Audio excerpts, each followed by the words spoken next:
Welcome to the Raw Goods Podcast, where we tell the stories behind the leadership of America's backbone, the manufacturing industry, from tales of incredible triumph to pivotal moments of change. Today, we have John Snyder, my friend, owner. Man, he is the head of Creation Music Company. I joke with him too much. It's fine. I'm glad to be here. I'm the chief hand model, we say. Yeah, chief hand model. That's good. That's good. So can you explain a little bit about what you do? I think that'd be the best way to start. Yeah, and so it's a very niche industry. What the easiest way to explain what we do is basically we make accessories for guitar players, kind of pretty much everything but the actual electric guitar. All the other stuff they use, cables, cases, pedal boards.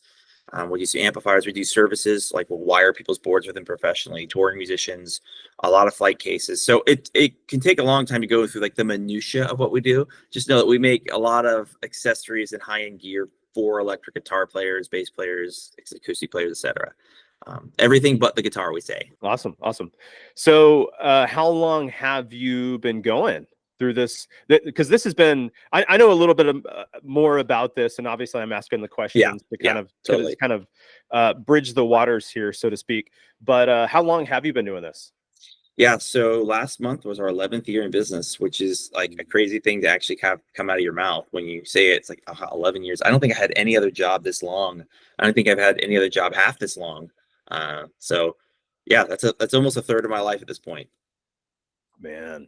And of course, I know that you've been through, man, some different seasons, some good, some bad, some other. Some ugly. Some ugly. Yeah. Mostly good. Mostly good. So I told you the other day on the phone that I didn't initially think about quizzing you. I can be your last thought, your backup choice. But I told my wife after I talked to you that I'm like, I didn't think about this, but it's like, oh my gosh, I know so much of your story. And I know like you're the perfect person to have on this. There are some things in particular, and I'll let you lead the ship as much as you want to go down some of those. But so getting into some of the more questions. So I've kind of got like a series of questions that are like based around your biggest wins as a business. Yeah. So we'll start there and we'll kind of go to the other side. Sure. So biggest wins as a business, 11 years. What's going on there? Man, gotta be careful not to like go into the long story, because there's so many details that as an owner you care about that don't necessarily lend to the larger story. Biggest wins, man. It's an odd thing. A lot of businesses really struggled through COVID, and we did initially. And it seems like from that point up until just this year, the last few months, it's been a little bit of a hit or miss thing. But basically from 2020 to now, it's just like we hit the ground running. We found a stride. We made some changes with our business and like how we produce things, how we order certain parts, where we go with some suppliers. And in our instance, that was a necessity because we had certain suppliers that like, we can't get you product right now because of COVID. And so we had to look through different ways. And then with some of the different opportunities that were presented through like the SBA during COVID, it gave us some capital availability we didn't have before to do some big purchasing. And it basically let us kind of turn over how we did business in a very short amount of time. And we've just kind of kept that rolling since then. So beginning of 2020, it was my dad and I and a part-timer who was a friend of mine. He left, and I said, if we can just get through the summer without hiring somebody, because that's a slower season for us, then we can hire somebody in the fall. But if we can just get through that, that'll allow us to save some money. Well, then COVID hit, so we just let him go, or not let him go, but he left for another new job to work at a church. And then COVID hit, and we were like, what's going on? What's happening? And then now here we are, couple years later, and we're up to a staff of 5 full-time people, my dad and I still, and then 3 full-time guys. One is kind of like an assistant to me basically is my general manager, and then I've got 2 full-time just hourly employees, and we've expanded, we've gotten new units behind us, and we are still kind of doing the same thing we always did. but we're focusing harder in certain areas. Some of those lines we've expanded what we're offering in them. Like for instance, cables, everything was just, we got some parts, we'd solder everything to order. We have some stuff that's like standard off the shelf now, and some of those best sellers where we were getting some components overseas, we went ahead and said, okay, this is a best seller. Let's go ahead and get these couple of ones in bulk made overseas so that we have them always available. Stuff like that. So I think every year since 2019, we've seen significant increase year over year. And it's weird because it's like on paper, it looks like we're doing really good. And I'm finally, I'm doing all right. But it's like, it's still a hustle. Business is a hustle. It will never stop being a hustle. And once you learn that, the bigger you get, it's the same challenges when you get there, just bigger dollar signs. So we've just grown year over year, and it's been great. And we've got a lot to be thankful for. But that's kind of what's going now is like, we're in a process now where my dad is my partner, and he's 70. And he's looking to possibly start cutting back some, and me possibly even buying some things out. We're still talking. It's super early on that, but basically trying to see how we reformat this without necessarily always just like year over year seeing this huge increase. Maybe we level off and we just kind of go in cruise control, or are we still seeing this? We're not sure yet, because it's just been nonstop. And it's been its own challenge. Just like, okay, how are we even like buying for the growth ahead? Because you got to buy ahead of the sales, right? That's been its own challenge. And so I'm being a bit more like just business minded, because I could talk about guitar gear, but not everyone watching this and listening is going to necessarily care about, oh yeah, we redesigned the pedal board for this and this and this, and it'll hold this pedal. Like it might not matter as much. So I'm talking more about just business in general, trying to navigate the growth and like, where is the level off point? Like, because you're on that runway, you take off and you keep going, and that has its own set of challenges when you're on this trajectory. When do we start doing this? And like, this is it. And now we just fine tune where we're at. And that's kind of, we're starting to do that anyway, just because we've gotten to know what we're doing so well. We're just trying to refine the day-to-day operations to be as efficient as possible. But we're still also like feeling out like, okay, do I need to keep trying to order more and more and more and more, or are we like okay to just order replacement levels versus increase levels? That's a whole different thing. Mm-hmm. Does that answer your question? Kind of like, I know it's oh yeah, I got some out of that. Yeah. Okay, good. Yeah. So yeah, it's challenging. In that in particular, do you kind of have your numbers, maybe even percentage wise, for like, okay, this range is for more of well, let me go into this. Has it been consistent seasons for you to where it's like Christmas is kind of a big one? Yeah. And so it's like your ordering changes for Christmas versus probably in the spring. Right. Or like after Christmas. Well, we're at the size where a lot of the ordering has been more like we're working with larger manufacturers than we used to. And it used to be, okay, I could order a couple months supply from this person, and now I'm having to order just enough for their minimum quantities for them to be willing to run it on the machine. So rather than ordering for a season, I'm ordering like, okay, I need this many SKUs. Each of them has a minimum order quantity. This one might last me 6 months. This one might last me a year and a half, just on the minimum order quantities, and then trying to at least even them out of, okay, we'll go ahead and order a little extra this one just so I don't have to turn around and order again, because I need this one when this one is still well stocked, but I also need some of that. So our balance has been trying to figure out that cycle and how often. Right now, okay, so like for instance, I'll give you a perfect example. We have a soft case that we were getting stateside. This is how part of this happened. That company also did work for the medical industry. So when we went to go place an order for a soft case, just you call it gig bag, whatever, soft-sided carry case for our product, they said, we can't take your PO right now.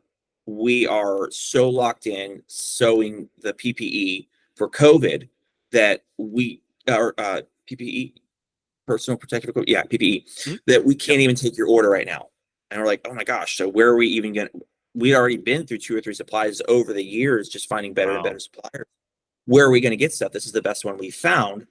And we had never considered going overseas for some of that product. One, because I didn't want to. I'm a very much like as much as possible, I'm a made in USA guy. But my perspective had shifted some on that just through necessity over the years, because we started doing more with electronics. And once I started getting into certain electronic components, I realized you can't order some of this stuff stateside. You can want to all day long. It doesn't exist. Or this other hardware product we were getting from a company that's here in the States, it was still being made overseas. It just had their name on it. So it's like, okay, no one's making this here. It's a company here. It's based out of the UK, but they're getting it made. So we started to say, we want to hold on to stuff stateside that's the most important. But the stuff that's like, it's not necessarily a skilled labor, it's not necessarily a quality good, it's just kind of run-of-the-mill stuff. Or, for instance, we had a company in California that was cutting some aluminum parts for us. Great, I love it. It's made in USA. But because of COVID, this is where we eventually got to. Their prices on every single PO, every 3 to 6 months, we'd send them a PO for a smaller quantity. It was just jumping 5-10% every time. And over time, it's like, man, we hadn't raised our price with 3 price increases. Now this is enough where I can't not raise my price. I don't want to. I don't want to add to the inflation talk, and I'm not trying to get political. But I finally had a realization one day. It's like, if we ordered a year's worth of supply, that's a much bigger capital purchase up front. But that's the quantities you need to be able to go overseas. And then, okay, back to the issue. I want to be as made in USA as possible. But what it ultimately came to is I said, all right, what am I really getting here? Because the company in California, it's a machine that's cutting it off of overseas aluminum. It's the exact same 5052 aluminum. And it's an overseas aluminum. And part of the price increases, they were paying the tariff to get it from China. Well, if I ordered China myself, I can have a machine cut it in the US, or I can have a machine cut it in China. And then what happened was they offered us a new type of finish that we couldn't get here. And that's ultimately what I had to kind of soul search is ultimately job one is quality. First and foremost, I want to offer a quality product. And this company in California, they wouldn't coat it for us at all. We had to get it powder coated here locally. No one could do the new finish that we found out about in China. And they would do it all in one supplier and even put our logos on it for us. And I'm like, every which way you look at this, this is a win. It's a better quality product. It's a less expensive product. And it's still just a machine making it. I'm not supporting necessarily skilled American worker or not. It's a person hitting a button here, or a person hitting a button there. But we kept the woodwork in-house. We kept the assembly in-house. We kept the skilled technical side of things in-house. This is just a part. And as much as I wanted to keep it, we would have had to double our price of product, which no one would pay. So we can either do it smarter, or we can go ahead and say, well, this one makes sense to go over there, but we're going to keep this and this and this. And we've gone down the line with that over the years. Like, there's certain things that people don't mind an economy version of this cable every day, but the higher quality one, the boutique one, the skilled labor crafted one, we do in-house. And that's kind of what we've done. Is I show our guys all the time, we've built a pyramid. On the bottom layer is all this stuff that's bulk goods that we have very little to do with. We just kind of turn a few screws, assemble it quickly, and it's our bread and butter. It's the foundation on which our business was built as far as currently, or what we're offering. Next, the middle layer is similar. Some of it's done overseas, but we do like the woodwork, we do this, we do more assembly, more skills that we've added to it, but it's still a low labor product, and it's still a good profit margin. And then the very top of it is the highly skilled stuff that we do completely in-house. Our custom shop, our wiring setups, the skilled stuff that we've spent the last 11 years learning how to do. That's that top layer. It's the smallest part, but all these other things support us to be able to spend the time doing what we're passionate about and holding on to that skilled workers level. It's almost like, okay, if we're going to have to be able to buy certain parts from overseas anywhere because you can't get them anywhere else, well, why not go ahead and get this one that makes sense? And it makes us a little bit more profitable and makes life a little bit more easy as a business from the start. And it supports the pyramid upward, and we get to focus on what we're doing. But now we get to really just focus on quality. We don't have to focus as much on the profit margin, and they become a little bit more of a passion project, which actually allows us to do even better work. And I could go on and on about that with a couple products specifically, but back to your point, that was a big change for us. Seeing this supplier won't even take our order. We had nowhere else to go but overseas. And then some of the different funding things that came through with COVID allowed us to have the capital to actually be able to make that purchase. And once we turned that corner, you talked to me about purchasing. Once we turned that corner, we got into being able to order, okay, this container. Well, that first one was just, well, we need these different products, and these are the minimum order quantities. I don't even know how long this will last, but we just got to get it. And then now that first one lasted 18 months. The next one lasted 12 months. And now this last round, I've split things up into 2 half containers, and we did them, I think, 5 months apart. So, and they were a year from the last container. So it's like, I'm already needing another full container of stuff sometime between November and February of this year. So like, we're starting to get more and more things more rapidly from over there. And as we've gone ahead and consolidate, hey, this supplier, go ahead and send all your stuff to this supplier, and they'll put it on the container for us. That's allowing us to do it. So it's not necessarily seasonally like you're asking. It's tough to challenge. We're still actually figuring that out because we haven't figured where the off ramp is yet. Once we get there, like, okay, well, we're going to get 2 a year, and this is the schedule for them. And we'll go from there. I think my camera froze, but hopefully it's back now. It's back. It's back. We'll go, 2 containers a year, or maybe it's one really big, really well-packed container. We don't know yet. But what I am seeing is we're still getting more and more stuff more and more frequently, and navigating that as best I can. But that is a challenging business. But we've learned to work smarter. Like some of the stuff too, I'll go ahead and give you this one as well. One of our aluminum parts, I still wasn't going to go overseas with it because it still just was like, it wasn't saving enough money to still necessarily do it at first.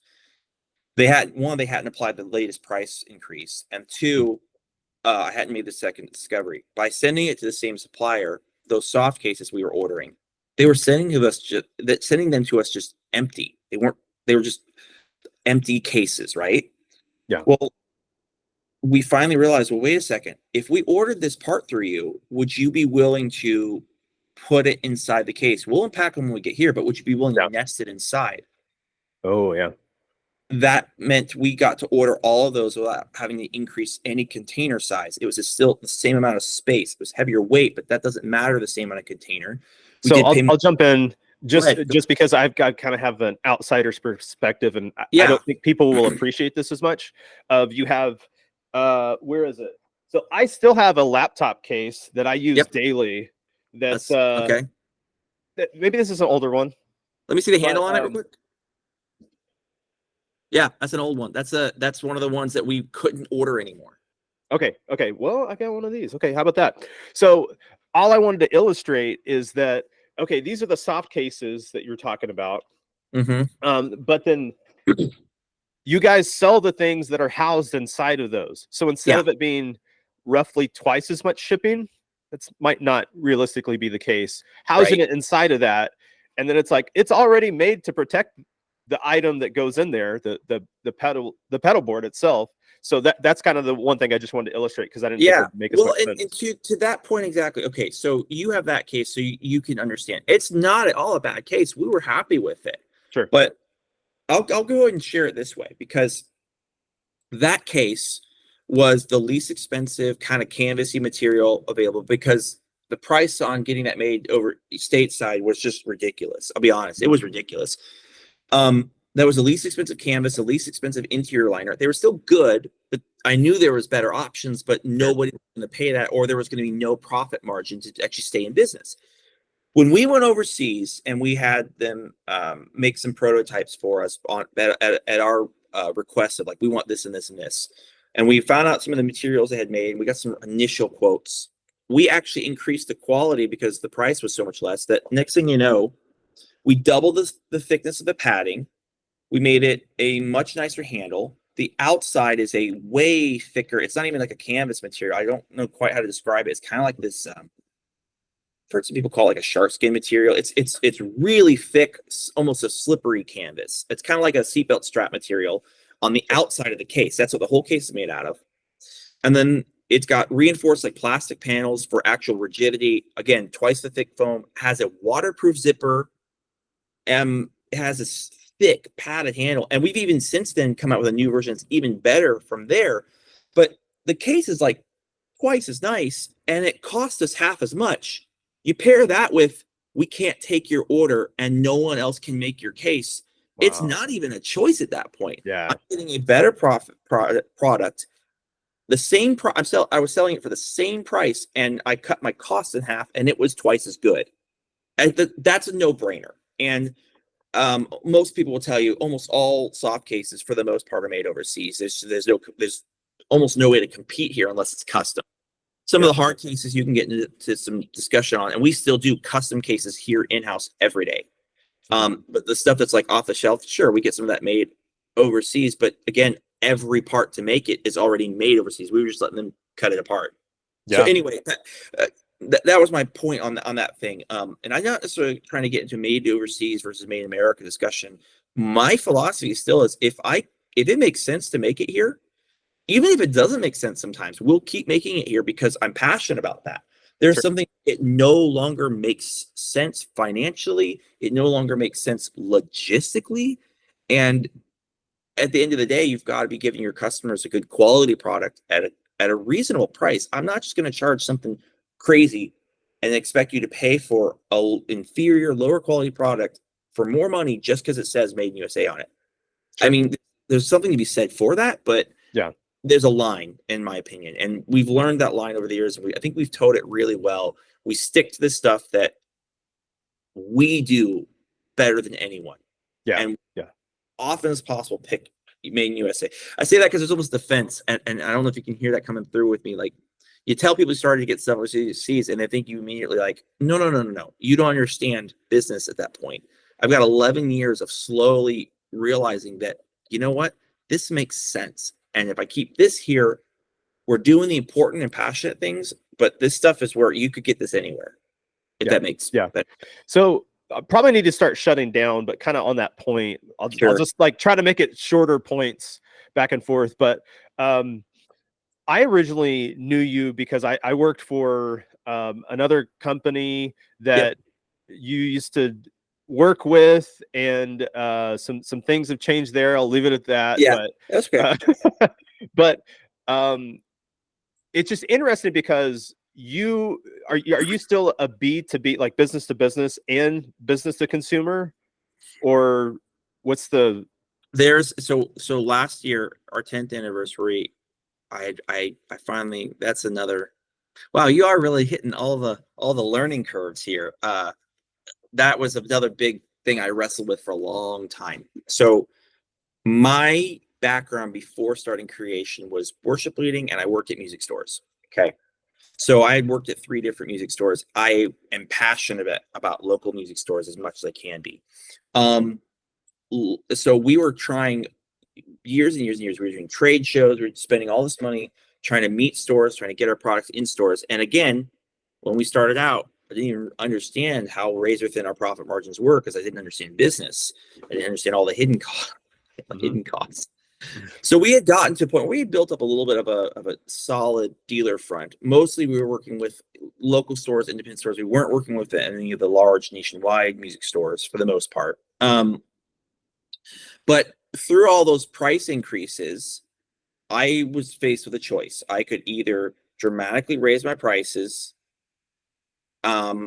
or I could try and keep making it work the way it was, or I could just shift my business. So one was, I'm going to jump in real quick. I know a lot of people don't understand the music industry. They don't understand the consumers.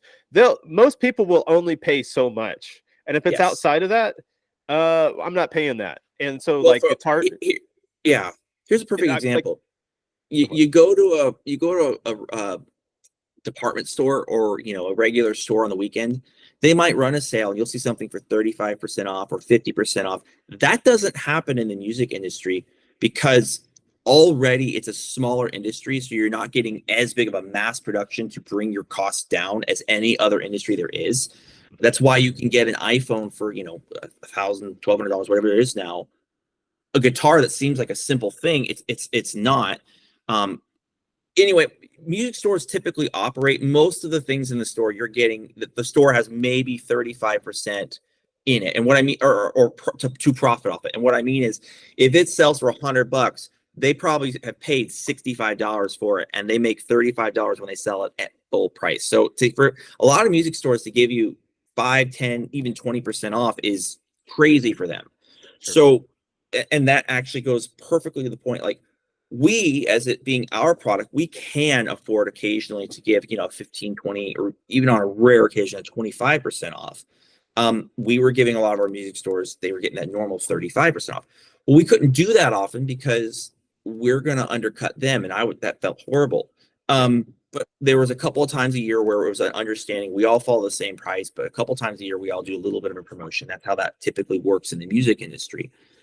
And we're going to have to dramatically raise our prices to be able to keep going that way and to be able to essentially cut them in, or we could cut our costs, raise our prices a little bit, and I'm trying not to smile for no reason. Just keep going.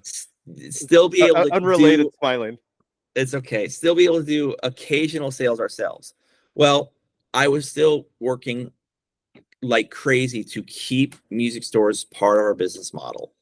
And to be blunt, there was a couple of situations that came forward, and honestly, it was like a straw that broke the camel's back. I had a store really take advantage of us. They were one of our bigger accounts. And it wasn't anything personal. I don't even think they meant it, but I was just like, I'm breaking my back to try and keep these people part of it. And so what we ended up doing, no store was cut from being able to buy our product, but we simply said, we went to what's called an integrator model. So we have a lot of guys that have been working really well for us. Is they wire boards, whether it's through a spare bedroom in their house, or they have an actual physical location where they wire boards for professional touring pros. All of them can still buy our product at wholesale to use for their builds. Same prices as before, but it's a much smaller quantity we're not selling a bulk of our product at wholesale. We're selling it now at retail. And anyway, a lot of these guys are still do that. Well, we allowed stores to stay on through that capacity, but there's one requirement. You can't buy 10 anymore just to put on your website and sell. We are controlling our online retail space. We are the direct consumer supplier. But if you need one for a build, you can order it wholesale. You can still make money when you sell it to that client, but it has to be used for build. And the way we track that is you've got to do some sort of social media post, which is another way we justified it is, hey, we just gave wholesale off. Yeah. Now you've given us some content that we can repost, which also helps you. It's a relationship at that point. We're advertising your business by saying, hey, look at this person. They just wired this board on one of ours. It's great. Go check them out. It helps us get free advertising and content, and we in exchange cross promote them, and they got wholesale. So it's a win-win for us, but it allowed us to take back the direct to consumer retail front as we control that now. That pained me to do because I was trying so hard, because I still very much love local music stores. But at the end of the day, the numbers actually were there's the straw that broke the camel's back, but there also was the numbers stopped working. We could not keep them in at the volume we were keeping them. Now, the one exception to that is international. Stores internationally, we will allow them to still be stores, because then you can consolidate a bulk order, but it's not, they're usually ordering at a greater volume at that point, so it does work. And then we're not having to deal with customs and international shipping charges on onesies, twosies. And our product's unique because it's not terribly expensive, but it's usually in a large box. By comparison, you just held up that bag that would sell for the same price as a guitar pedal, which is the size of my fist. You can ship it in a small box, a board in that case. Well, shipping for this is $10, where shipping as mine is $20, $30, $40, and internationally $150. So we make the exception for international stores, and that's kind of our line is we do dealers internationally. We are the dealer US, and then we work with integrators who actually use our product professionally. Man. Okay, I got one last question. Go for it. And then I'm okay on time if you have a couple. I'm okay for a few more minutes if you. I got a couple. Okay, go for it. I have to probably wrap up even on my sake. But the last question I want to get into, and it kind of jumps across what I think was, at least when I think of you and think of your stories in comparison to like how it really makes sense on this podcast, is you had a situation. I will keep it as vague as you want to keep it. It's okay. You got a cease and desist, right? Yep. Okay, so there's a pivotal moment of, Yeah. we're doing fine, get this paperwork. Oh my gosh. Yeah. And so with that idea, but paired with even earlier, how you're talking about, you had an account at a store. Man, where do you keep yourself at mentally when you're going through, like, okay, the complications with this former customer, or you have this product that was selling great, and then you're told you legally can't sell that anymore?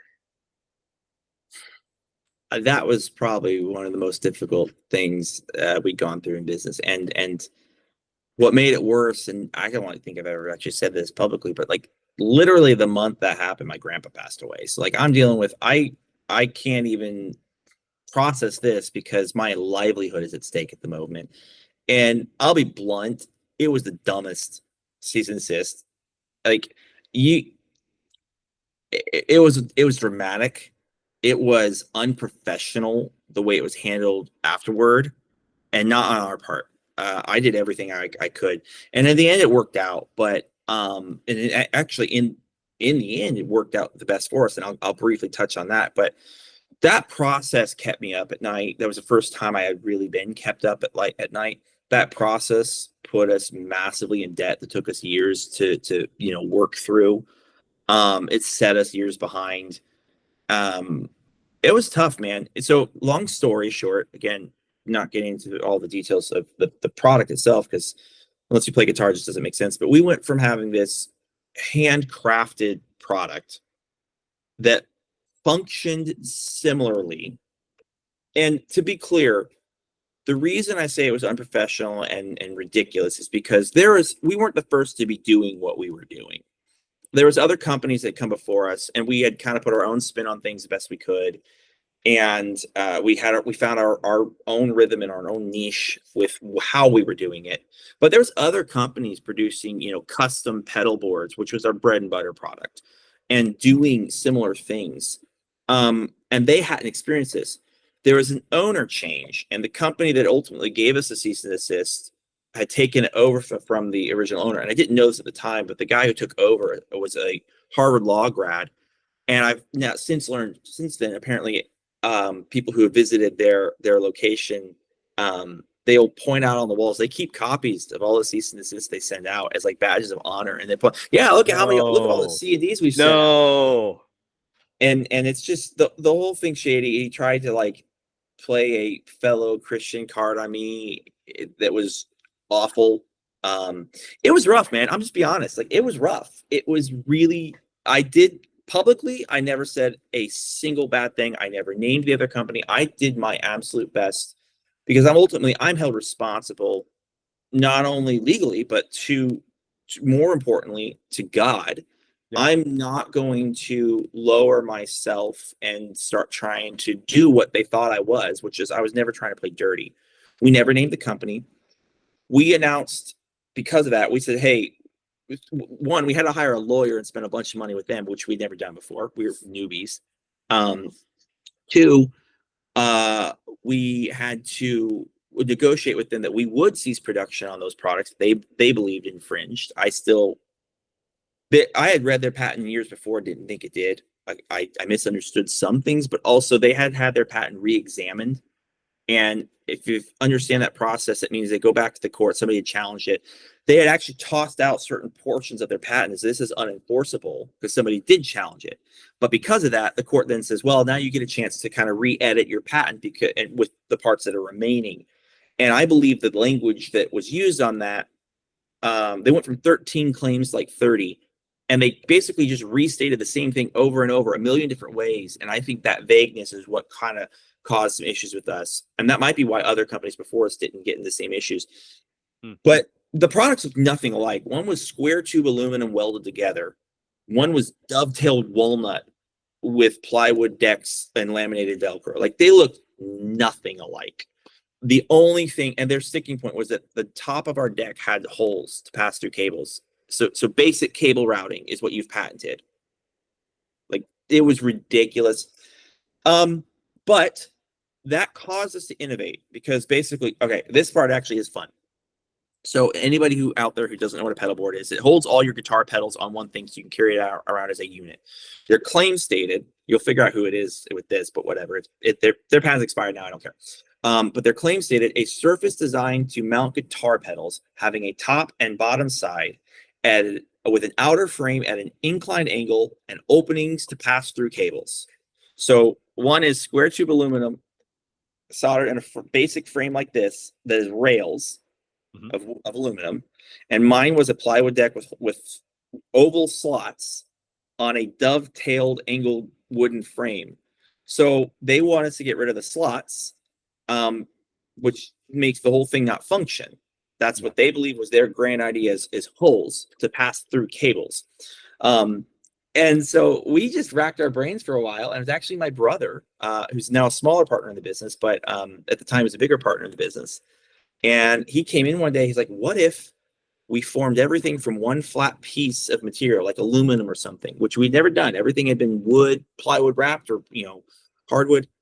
And we had a laser that couldn't cut aluminum, but we tested it out of a prototype out of a piece of cardboard. He cut perforations where the folds should be, and then he cut slots. He just kind of drew it all up, and we folded the whole thing together. We took it to a local aluminum fabricator. They said, yeah, we can make this. And because it was self-supportive and it wasn't supported by a frame, even though it still had slots, it was an angle, because it was all formed from one piece, it no longer infringed. So we could put wooden caps or wrapped plywood caps on the ends that looked similar, functioned identically. It actually made our product more similar to theirs, but it didn't infringe. Mm-hmm. And because of that, we've now innovated since then 3 versions of that pedal board. We're on V3 now, which is our biggest release. And now it's a whole modular system, and it's completely different than what we started out. But for business, it's been better. It's been so much better. So that's where you have to trust that God knows what he's doing, and that even in the midst of things that are frustrating and upsetting, that he will work it all out. And he did work it all out. But in that season, that was rough, man. I won't lie. Like, we thought we were going out of business. We laid off all of our employees for 8 weeks until we had that design up and running, got the order, and get going. And one of them was a brand new, newlywed guy. That was 8 weeks, and it's because we genuinely ran out of money. Like, hey guys, if we figure it out, we'll ask you to come back if you're still available, but we can no longer pay you. That was the frustrating and hardest thing I've ever done in business, was telling one part-time, 2 full-time guys, hey, we can't pay you. We got to go home. If we figure it out, we'll bring you back. And genuinely not knowing if we would. That was tough. That was rough. And then, like I said, in the midst of that, I didn't get to go to my grandpa's funeral. I had to stay home because part of that was we negotiated with them. They would allow us we would stop producing on this date. So, hey, we're going to need money. We ran a clearance sale. Hey, we're discontinuing this product on this date. Any order that comes in up until this date, we will fulfill and sell on clearance. Well, people started asking, why are you selling the product that is your business?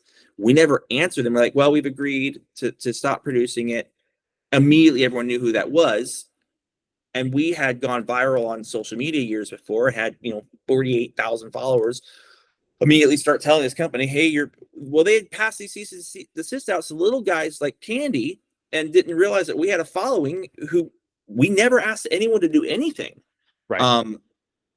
And that's where it all went sideways. But yeah, it was, I don't know if I've answered your question, but it was rough. I'll put it that way. That's good. It turned out good. I don't know if it felt good, but I will say this, kind of back to that same point. I have a friend who owns another small business just across the parking lot from me, and he's been a mentor over the years. And he tells me, or not so much now because we've been through a lot of stuff, but he told me a lot then about how he had 2 previous business attempts where he had lost over $1 million. Like, boom. One was his fault, never did that again. One was a partner's fault, he'll never do that again. And we jokingly say two phrases. One, Until you know what it's like to sign the front of the paycheck, you can't have a seat at the table to join the conversation. That's one. That's basic owning a business. Signing the front instead of the back, because it's a whole different level of responsibility. Until you have experienced that, you can't really be part of the conversation. The other one was anybody who's lost over $100,000 can sit down and be part of this conversation. And so what we jokingly say, I'm allowed to sit down at the table now because clearly we lost a lot of money. But